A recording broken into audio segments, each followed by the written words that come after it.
Welcome to the Prepped and Polished podcast, the podcast that empowers you to take control of your education.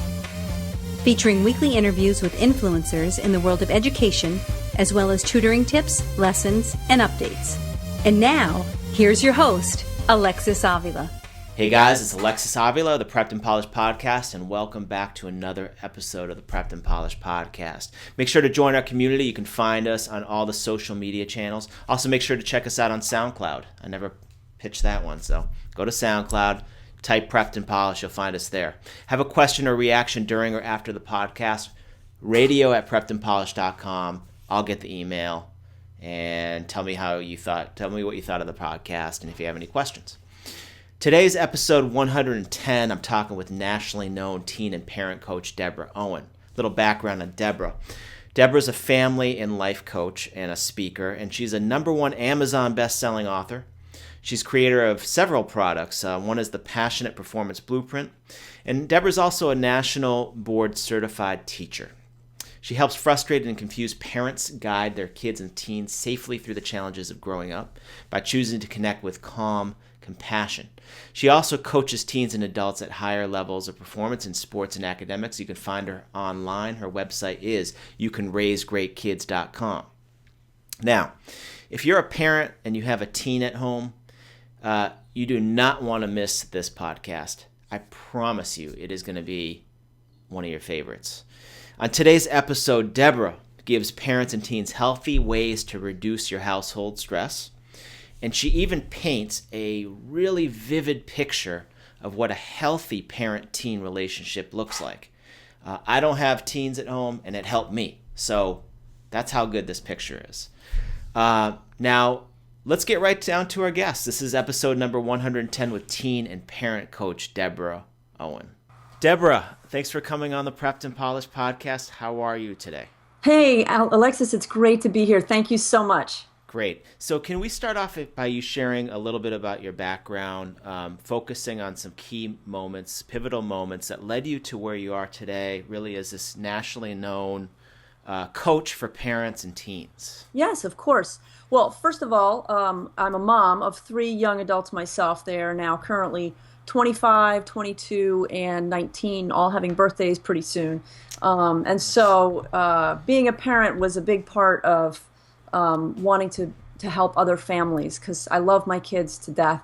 And I made some mistakes early on, and I wish I had known then what I know now, one of those deals. But so yeah, being a parent has definitely had an impact on wanting to get into this profession. And then the second thing is, of course, I spent many years as a public school library teacher, and I was teaching kids to love reading, which is is easy for many kids, not so easy for some, and then also to love research, which was always a challenge. I'm one of those people who just loves to ask questions and get the answers, and so I tried to present research as from that aspect, as opposed to, the drudgery of looking things up and writing papers and such. And so I just really, I love that stuff, and I love to share what I love with the kids, because I enjoy kids. Kids are so fascinating. I was a high school teacher for a long time, and kids are so fascinating, and teens are just hysterical, especially middle school kids. They're really, really funny. One hour they're like they're 10, and the next hour they're like they're 18, and so you never know what you're going to get with them. And then when they get to be in high school and early college, you have young adults that you can carry on real conversations with. Nice. And then so second, also another piece of this was seeing my own kids kind of struggle with the balancing the demands of school and their own personal interests. And like I said, we kind of went through an evolution with our own 3 kids. Our youngest got the benefit of the mistakes that we made with the older 2, and so he is able to follow his own passion, and he's doing great. They all are. They're doing great. And then I guess the big thing was at one point I had a student who took his own life, and that really, I can't say that I knew him all that well, but it really affected me. And I knew there had to be a better way.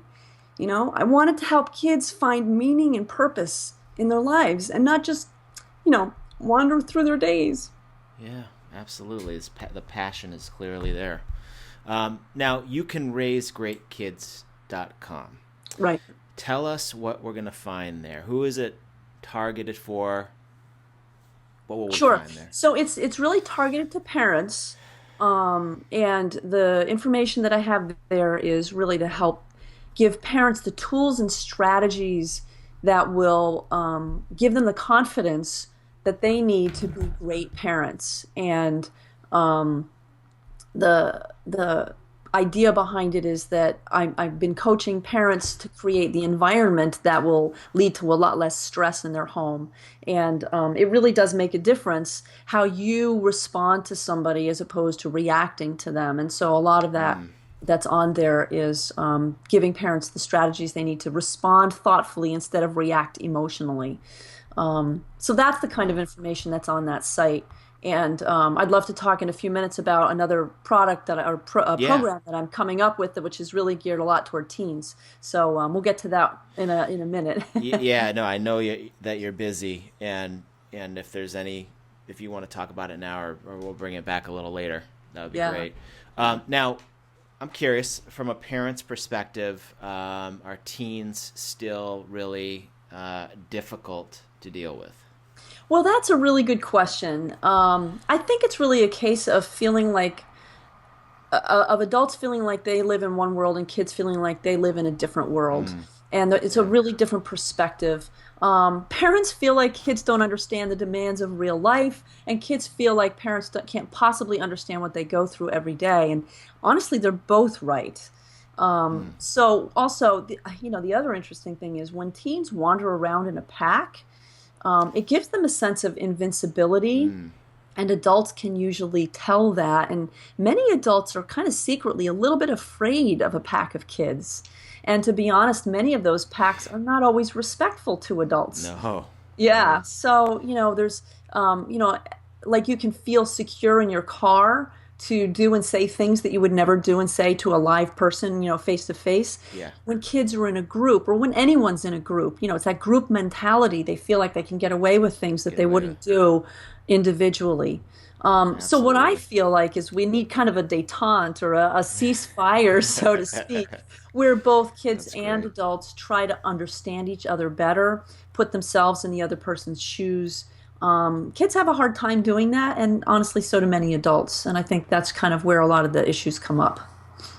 No, I mean that resonates a lot, because just the other day, you notice as an adult when there's like 3 kids down the street, being a little belligerent or louder than you would be because you're an adult, and then automatically you go into a defense mode. Like, what are they going to do? What are they going to cause trouble? So that's right. So I always worry, what trouble are they going to cause? And let's if kids would make a greater effort to just be respectful, hang out while they're hanging out with their friends, that would be good. And then if adults made a greater effort also to just really understand what kids are going through, that would help also.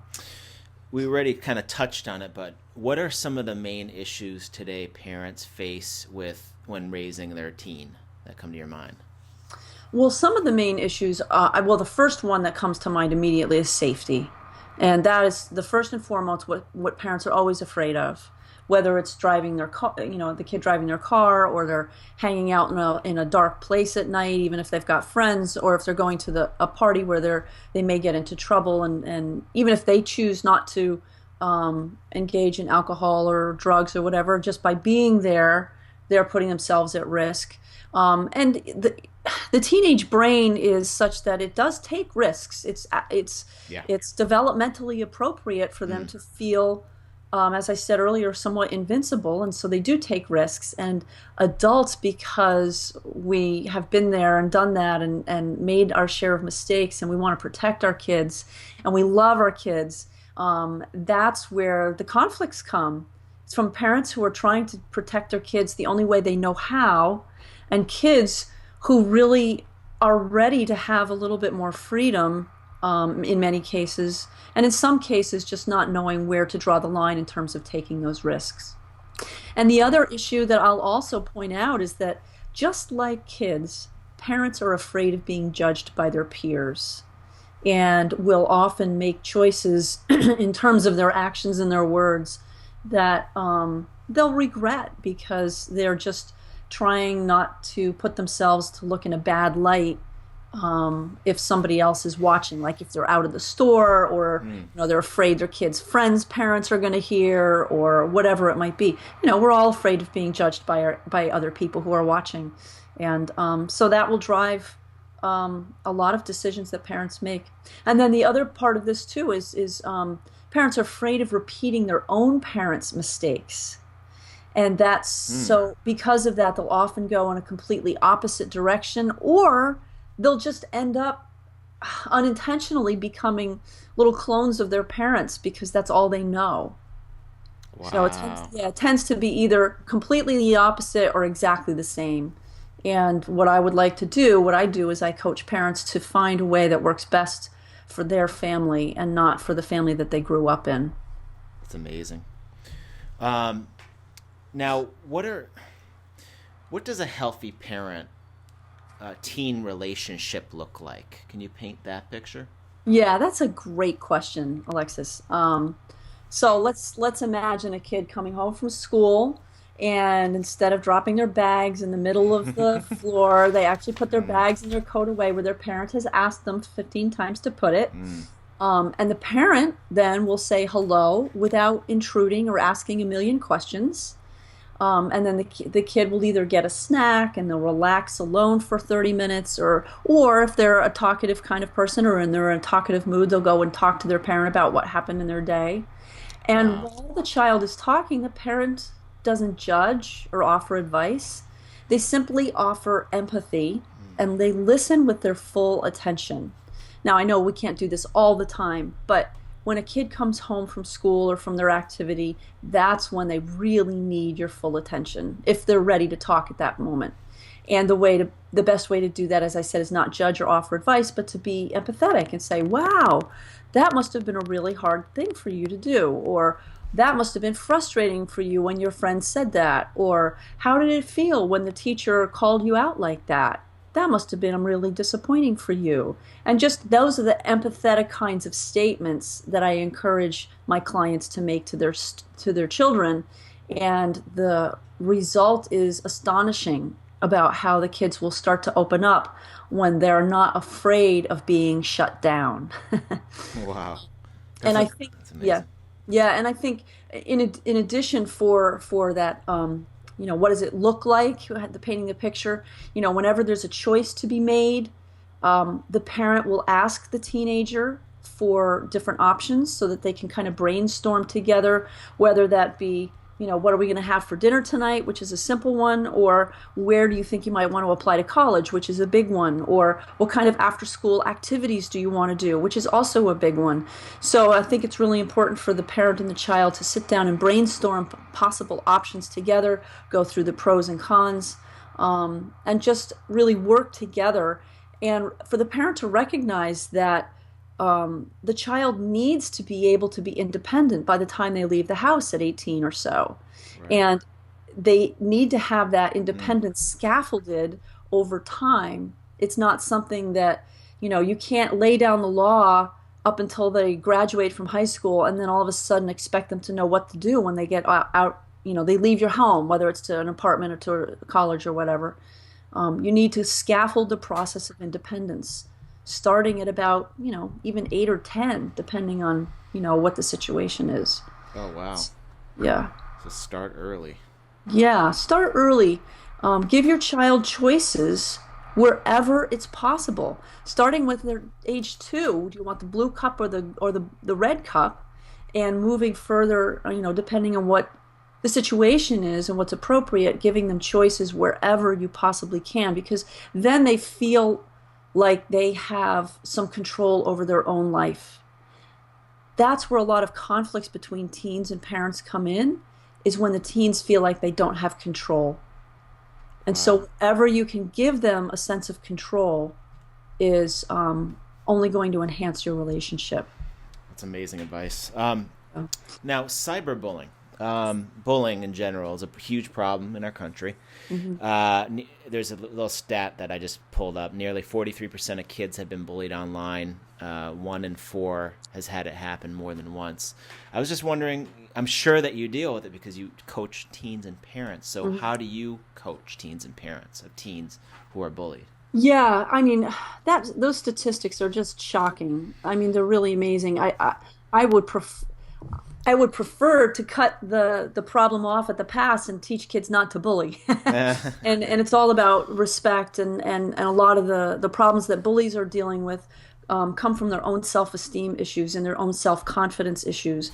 And so if we can really build kids up from the parents to the teachers, to the school staff, to their coaches, to their church, the people that they run into a church or in activities. I mean, those are the people that need to stop the bullying in its tracks by giving the kids the self-esteem and the self-confidence that they need, so that they don't feel like they have to lift themselves up by bringing other people down. That being said, it does exist. And so what I recommend is teens should never keep it to themselves. They should always tell, preferably their parent, assuming they have a good relationship with their parent. If they really feel like they can't tell their parent, they should tell another adult. There's no reason a child should go through a bullying experience alone. You just shouldn't. There's no reason for that. So get some help. And then, assuming it's the parent, then problem solve with your child. Figure out what are their options. Make a list. I'm big on brainstorming, whenever we're trying to solve problems, and this is a great life skill to teach our kids. All right, let's problem solve. Let's figure out, when is it happening? Why do you think it might be happening? What do you think might solve the problem? Who's involved? Just list all of the aspects of what's going on in the bullying. Find out also who supports your teen. Who are the one or two or three friends who are to be counted on, and enlist their help in keeping your teen to stay strong. Because what they say is, if your child has one good friend that they can count on, they're probably going to be all right. That's all it takes. Yeah. And then teach your kid the basic coping skills, so that if they're in a situation where, they're confronting a bully face to face, this is, I know, not the online bullying, but face to face, we need to teach them to manage their emotions and not get upset. And of course, parents have to do that themselves too. They have to model that. And that's a lot of what I teach my clients is how to manage their emotions, and then how to teach that skill to their children. Because if you are face to face with a bully, what they want is the reaction. And if you cannot give them the reaction that they're looking for, they're not going to be satisfied. They're going to be bored. Yeah. Yeah. And if that means kind of laughing at the bully and saying, you're right, I'm clumsy, I fall, what can I say? Yeah. Or hey, you're absolutely right, I shouldn't have said that, I'm sorry. Next time I'll try something different, and just kind of put them off, and don't feed their desire to be a bully. And then, of course, if it's really bad, get help from authorities. So don't wait too long on that. Absolutely. Okay, let's talk about your 12 surefire actions that will reduce household stress today guide on your site. Where can we find that? Yeah, sure. So it is on the site, and you can just log in to get it. Leave your email address, and from that you'll receive occasional emails from me as well, which again have really useful tips and stuff. But the idea behind it's an ebook. I don't remember how many pages. It's about 100 pages, but it's big writing. It goes through pretty quickly. But the idea behind it is to create the environment that is conducive to reduced stress. And again, that goes back to some of the things I was talking about, where you learn how to manage your own emotions, and then teach that to your children, to your teenagers. And also, just the key to that is communicating better, trying to put yourself in their shoes, as we mentioned earlier, and also to manage your emotions. This is absolutely huge. It's amazing what a difference it makes. You stop and take a deep breath. Maybe even take 2 or 3. Just close your eyes and take a breath. And if it's okay with you, I'd like to bring up a pop culture reference for this. Yeah. Did you get to see the movie Star Wars recently? I did. Yeah.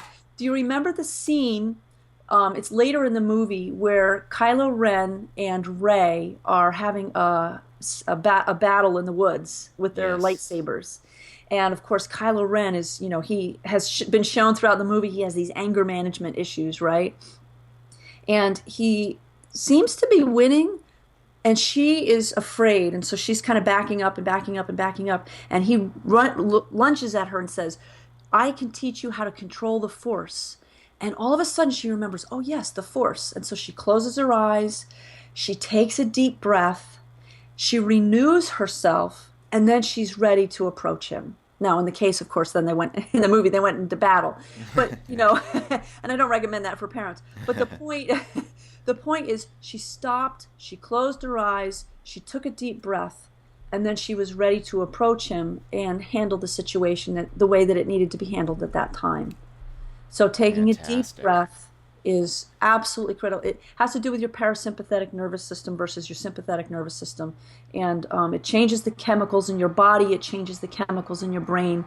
It's amazing what stopping and taking a deep breath will do.